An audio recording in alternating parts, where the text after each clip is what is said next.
Bonjour à tous. Alors là, aujourd'hui, on va terminer la série sur le Burkina Faso avec l'éducation. L'éducation, l'école, l'enseignement au Burkina Faso. Alors là, j'ai une histoire particulière à vous raconter que j'ai vécue et que j'ai photographiée. Malheureusement, à l'époque, je n'avais pas de vidéo. Alors les plus jeunes, ça va vous intéresser, parce que si vous êtes encore à l'école, eh ben, vous allez pouvoir voir comment ça se passe là-bas. Et je pense que vous avez des idées préconçues parce que ça se passe peut-être pas comme vous l'avez imaginé. Alors avant de commencer, je voudrais vous remercier encore pour tous vos abonnements. Parce que là, il me reste en gros 70 abonnés pour faire 1000. Alors n'hésitez pas, si vous n'êtes pas abonné, cliquez sur le gros bouton rouge, ça me fera plaisir et puis ça m'aidera à avancer. Comment j'en suis venu à parler de l'éducation au Burkina Faso? Moi, je ne suis pas dans l'enseignement, j'étais même un mauvais élève, c'est un sujet qui ne me correspond pas trop. Mais vous allez voir, c'est intéressant tout de même. Tout a commencé avec ma première vidéo sur le Burkina Faso. Je ne sais pas si vous l'avez vu, mais si vous ne l'avez pas vu, vous allez dans l'onglet playlist Burkina Faso, et puis vous prenez la première vidéo, c'est-à-dire la première fois que j'arrive là-bas. Pourquoi autant de retours en arrière?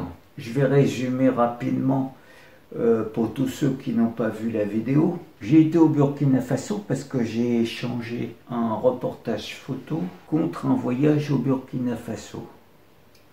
Alors c'était mon ami André qui n'était pas encore chef de village à l'époque et qui avait besoin d'images pour remercier et puis informer aussi tous les gens qui l'ont financé, comme des associations, il y a des particuliers, il y a pas mal de monde qui l'ont aidé au départ. Et donc il a monté un collège de 800 élèves. Au tout début, c'était pas 800 élèves, mais au jour où je vous parle, on est à 800 élèves, voire peut-être plus. Mon voyage s'est déroulé en faisant un peu le tour de tout ce qu'il avait fait, des photos et autres, dont une partie qui l'intéressait fortement, c'était d'aller faire des portraits de jeunes orphelins qui n'avaient pas les moyens de se scolariser correctement. J'ai fait les portraits de tous ces enfants, des petits à l'époque, sur le site internet Burkina Faso Kupela, que j'ai fait pour mon ami André. On a fait quelques pages pour aider ces enfants à être mieux scolarisés, c'est-à-dire trouver des parrainages, des particuliers, des gens qui voulaient donner quelque chose pour aider à scolariser ces enfants qui ne l'étaient pas. C'était une partie. Gardez bien ça en mémoire parce qu'à la fin de la vidéo, ça va prendre son importance, vous allez voir. Alors comme je viens de vous le dire, il y a eu des financements qui sont venus de particuliers, qui sont venus d'associations pour aider mon ami André à mener à bien tous ces projets. Pour monter le collège Saint-Philippe, puisqu'il l'a appelé le collège Saint-Philippe de Kupela, qui est aujourd'hui important, il fallait des fonds pour commencer les premiers bâtiments. Ce sont des bâtiments de 8 classes sur 2 étages, 4 en bas, 4 en haut, et un bâtiment comme ça, là-bas, pour nous, c'est pas énorme. Un bâtiment, ça coûte 20 000 €. Mais 20 000 € pour un petit pays comme le Burkina Faso, où la moyenne des salaires d'un ouvrier qualifié est de 45 € par mois, c'est énorme. Le collège se compose de plusieurs bâtiments, d'une infrastructure de gestion, c'est-à-dire secrétariat, intendance, direction, enfin comme dans tous les collèges. Et puis de grands espaces qui seront remplis au fur et à mesure de nouveaux bâtiments. Il y a aussi un bâtiment qui est réservé à la mécanique. Le collège fait aussi de l'enseignement professionnel dans le domaine de la mécanique. Et il y a un atelier de mécanique avec professeurs et autres pour tous les élèves qui se sont engagés dans le technique. Et puis il y a une partie aussi pour les filles une partie pour apprendre la couture. Deux métiers courants et utiles. Et puis bien sûr l'enseignement classique de la 6e à la terminale. André, la première fois que je l'ai connu, il travaillait au Burkina Faso. Il est responsable de l'enseignement au Burkina Faso, c'est-à-dire qu'il faisait... C'est ce qu'on appellerait chez nous l'académie.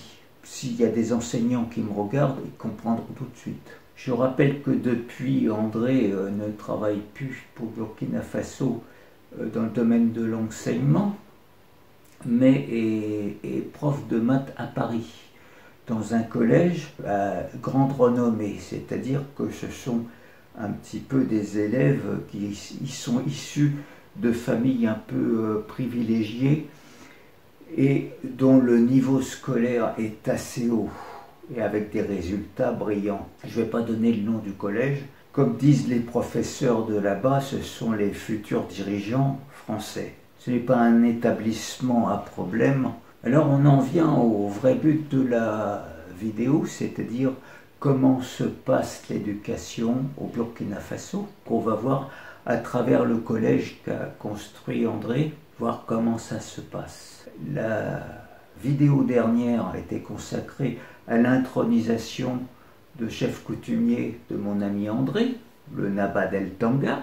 Cette intronisation s'est passée un mois de février, pendant les vacances scolaires.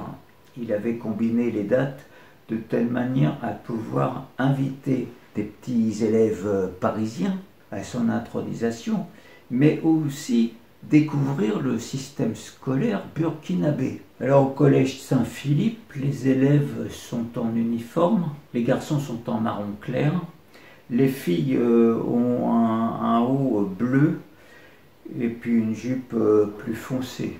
Ceci pour que tout le monde soit au même niveau, d'une part, et d'autre part pour que, en dehors du collège, eh ben, on puisse dire « Oh, il va au collège Saint-Philippe » ou « Elle va au collège Saint-Philippe ». Les élèves mécaniciens, dans la partie technique, ont une blouse bleue. Donc comme ça, on peut reconnaître chacun, on peut savoir dans quelle section il est. Personnellement, ce qui m'a marqué le plus, c'est pas le collège par lui-même, c'est le comportement des élèves, qui est complètement différent de ce qu'on pourrait voir en France. Même dans un collège top niveau, c'est pas pareil. Il n'y a pas de chahut quand ils sont dehors ou dans la cour pendant la récréation ou autre. Il n'y a qu'un chahut, tout le monde est bien souriant, gentil. Quand on passe dans le collège et qu'on passe à côté d'élèves, eh ben tous, c'est bonjour monsieur, on sent que c'est différent. Alors moi je viens d'une ville assez connue, Saint-Cyr-l'École, là où il y a le collège militaire qui prépare les futurs officiers, puisqu'après après le bac, ils passent à Coët-Quidan. Et donc ce sont les futurs généraux et autres, les futurs hauts gradés militaires. Et c'est vrai que j'ai eu l'occasion, moi, d'aller faire des photos dans le collège. Et donc c'est pareil, quand on croise des élèves, bonjour monsieur, tout le monde marche, personne ne court n'importe comment, personne ne se bouscule. C'est de l'ordre. Pas une grande rigueur, pas rébarbatif, mais on sent qu'il y a une éducation qui fait que on chahute pas, quoi. On se donne pas en spectacle. Alors au collège Saint-Philippe, c'est cet esprit que j'ai retrouvé avec surprise, parce que bon, ces élèves, ils sont loin d'être aussi favorisés qu'en France, puisque pour la plupart, avec leur famille, ils vivent dans des cases. Il y a aussi une autre chose qui m'a plus amusé, c'est le garage à vélo. Sur 800 élèves, c'est vrai qu'il y en a beaucoup qui viennent de très loin, et ils viennent en vélo. Alors ce sont des élèves issus de familles un peu favorisées, qui ont pu acheter un vélo. Il y a une multitude de vélos empilés, alignés, et puis chacun le soir retrouve son vélo il n'y a pas de problème. Pas de chance pour les petits Français qui sont venus parce qu'ils pensaient venir en vacances. Mais avec un professeur comme André, il les a intégrés dans les classes de leur niveau respectif, parce qu'il y avait plusieurs niveaux, et là, ils ont suivi les cours comme tout le monde.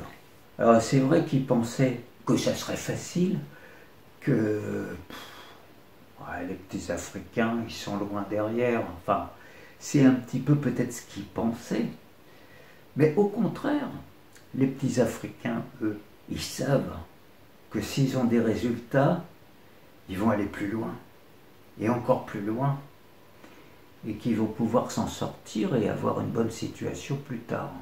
Parce que eux, ils savent ce que c'est que de vivre dans une case. Alors ils veulent s'en sortir.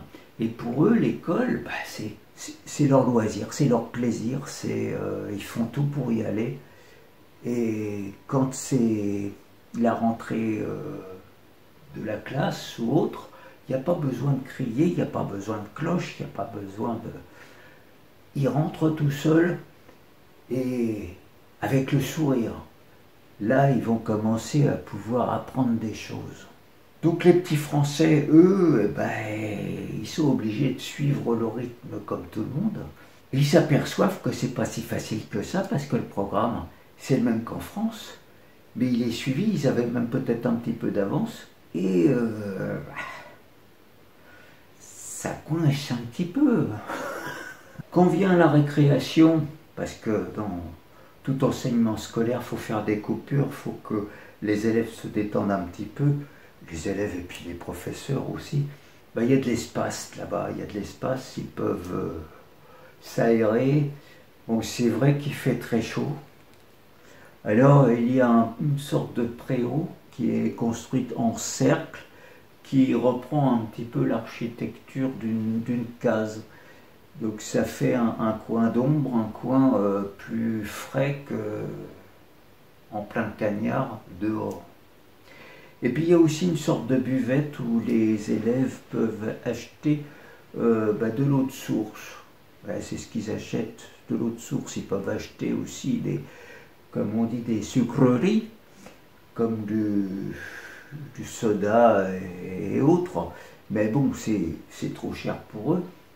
Ce qu'ils prennent, c'est de l'eau de source, c'est de la marque Securita. Et c'est un demi-litre d'eau qui est vendu en sachet, ce qui assure la certitude d'avoir vraiment l'eau de source qui sort de l'usine. Parce que au Burkina Faso, les bouteilles, elles sont glanées par les petits-enfants qui vont les remplir au robinet, les reboucher et puis les vendre aux touristes. Mais là, avec l'eau de source en sachet, il n'y a pas de souci, le sachet, on ne peut pas le remplir une deuxième fois. Alors les élèves français, ils ont droit à une sortie. Le bus de l'école vient les chercher pour faire la visite d'une école primaire en pleine brousse.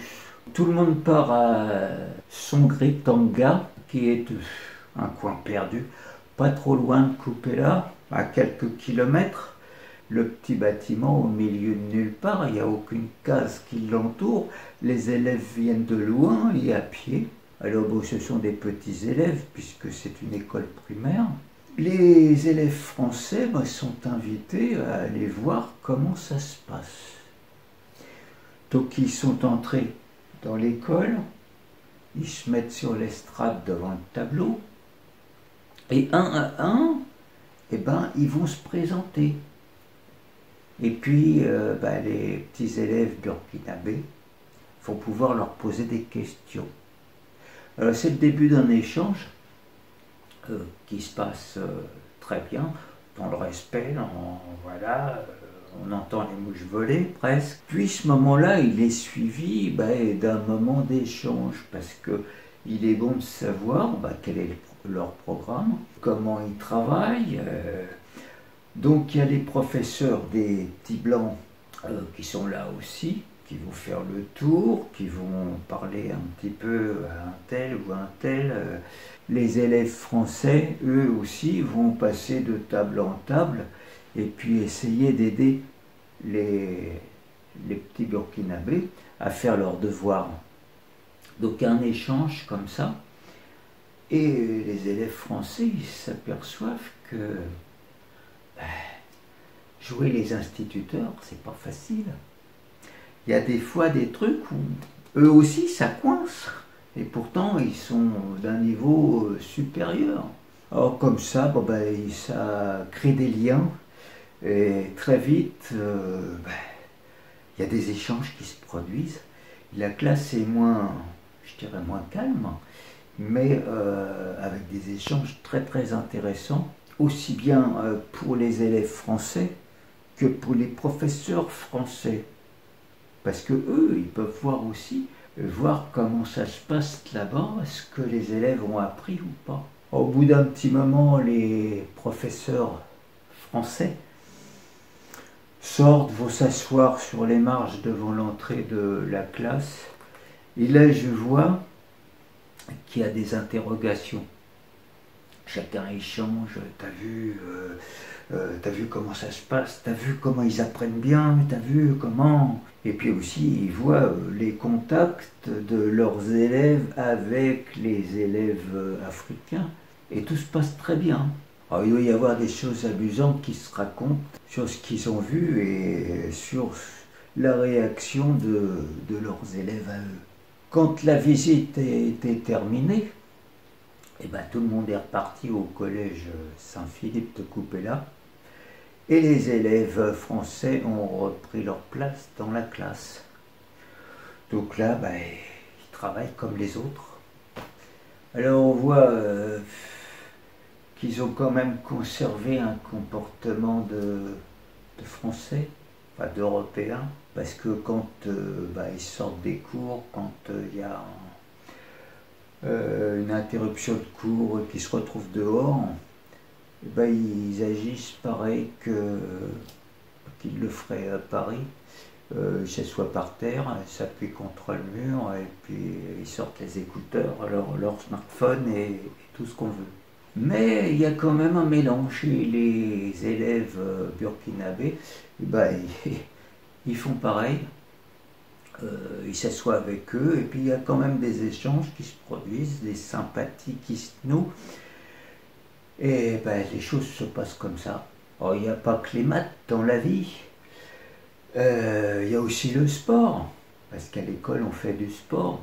Il y a eu des matchs de handball qui ont été prévus et puis ça permet de souder un petit peu, de faire des mélanges et que chacun se côtoie sans rester assis sur un banc. Le sport permet de mettre tout le monde en contact. Le match de handball se dispute sur un terrain improvisé, il y a juste 2 cages de but, mais sinon il n'y a rien, il n'y a pas de marquage au sol. Mais ce qu'on peut remarquer, c'est que les petits Français, ils ont des chaussures de sport, et que beaucoup de petits Burkinabés, ils jouent pieds nus ou en tongs. Alors là, c'est surprenant. Ah oui, le niveau de vie n'est pas le même, donc les équipements ne sont pas les mêmes. C'est un match acharné. Tout le monde court, tout le monde... de temps en temps, il y a discussion. Ils vont voir les profs en disant c'est nous qui avons marqué, c'est pas normal. Des discussions que tout le monde peut imaginer. Alors c'est à ce moment-là que vient ressurgir mes souvenirs de la première année. Parce qu'il y a un des élèves burkinabé du collège Saint-Philippe de Coupéla qui est venu me voir et me dit « Vous me reconnaissez pas ?» Je m'excuse, mais non. « Vous vous rappelez pas ?» Dis-moi, parce que moi je m'en rappelle pas. Et c'est là qu'il vient me dire « Moi je me rappelle très bien, vous êtes venu faire des photos pour les petits orphelins, moi je faisais partie du... Et grâce à vous, voilà, je vais à l'école, j'ai des bons résultats, ça marche bien. » Alors là, j'étais surpris et heureux à la fois, Mais je lui ai expliqué, je lui ai dit, écoute, moi je ne suis pas responsable du financement de ta scolarité. Moi je suis venu faire des photos justement pour prévenir des gens, pour faire un site internet où on pouvait participer, où des gens pouvaient parrainer des jeunes à aller à l'école. Mais en aucun cas, moi je suis... Ah si, qui me dit, vous avez fait beaucoup, on est pas mal à avoir pu aller à l'école grâce à vous. C'était la grosse surprise parce que je ne m'attendais pas à ce genre de rencontre. Comme quoi tout peut arriver et ce qu'on fait a des répercussions dans l'avenir qu'on peut imaginer. Enfin, ce que j'avais fait avait servi à quelque chose. Alors si on peut tirer une conclusion de ça, eh ben, on peut dire que les petits élèves africains, je dis africains parce que certainement que dans d'autres pays africains c'est pareil, il y a la même motivation, ils aiment l'école, ils savent pourquoi ils y vont. Ben, tout le monde n'a pas la chance d'y aller. Donc ceux qui ont la chance d'y aller, ils savent pourquoi. Ils savent que plus tard, ils auront un niveau de vie meilleur que leurs parents ou leurs frères et sœurs qui n'ont pas été à l'école. Alors qu'en France, l'école c'est... moi j'ai été un élève aussi, on y va à reculons. On est dans un confort qui fait qu'on se croit à l'abri et on ne voit pas l'intérêt de... il faut aller apprendre à lire, à écrire, à compter, mais sans grande conviction. Donc voilà la différence qu'il y a entre les deux mondes, le monde européen et le monde africain. Alors quand j'étais en région parisienne, j'avais contact avec André. Donc de temps en temps, André, il me téléphonait, il me disait, Gilles, est-ce que tu pourrais pas venir chercher, j'ai 2 élèves là qui doivent rentrer au Burkina, est-ce que tu peux les emmener à l'aéroport? Donc je lui rendais des petits services comme ça, et j'emmenais certains de ces élèves qui avaient poursuivi leurs études à Paris, à l'aéroport pour qu'ils rentrent pour les vacances ou pour la fin de l'année scolaire chez eux, dans leur famille. Et en discutant comme ça, je me suis aperçu que ces élèves, ils faisaient des sacrées études, des études de droit, de médecine et autres. Et sans problème, c'était avec une facilité, disons que j'ai été surpris de leur niveau. Enfin, tous ceux qui étaient venus, c'est qu'ils avaient le niveau. Tous avaient des résultats au-delà de la moyenne. C'était des réussites avec mention. Les Africains n'ont pas plus de facilité ou autre à faire des études, mais ils ont la hargne, ils ont la volonté d'y arriver. Et là, on voit la différence. Alors j'espère que cette vidéo vous aura plu quand même, parce que je sais que quand je mets une vidéo sur le Burkina Faso, j'ai moins de vues que quand je mets des vidéos d'orpaillage, ce qui est normal puisque la majorité de mes abonnés sont des orpailleurs. Mais dans ma chaîne, je voudrais élargir un petit peu plus les sujets. Et puis quand j'ai des choses intéressantes comme ça à vous raconter, je vous les raconte. Peu importe le nombre de personnes qui regardent, je sais que ceux qui regardent apprécient grandement ces vidéos où j'explique ce que j'ai vu tout simplement. Alors j'espère que dans la dernière ligne droite des abonnements, je vais pouvoir moi réussir à passer le cap des 1000. Donc aidez-moi, si vous n'êtes pas abonné, appuyez sur le gros bouton rouge. Et puis vous pouvez me laisser un pouce et puis un commentaire. Alors pour la prochaine vidéo, je ne sais pas ce que je vais vous faire. Et puis je vous souhaite de passer une bonne semaine. Et puis je vous dis à la prochaine vidéo. Allez, au revoir tout le monde.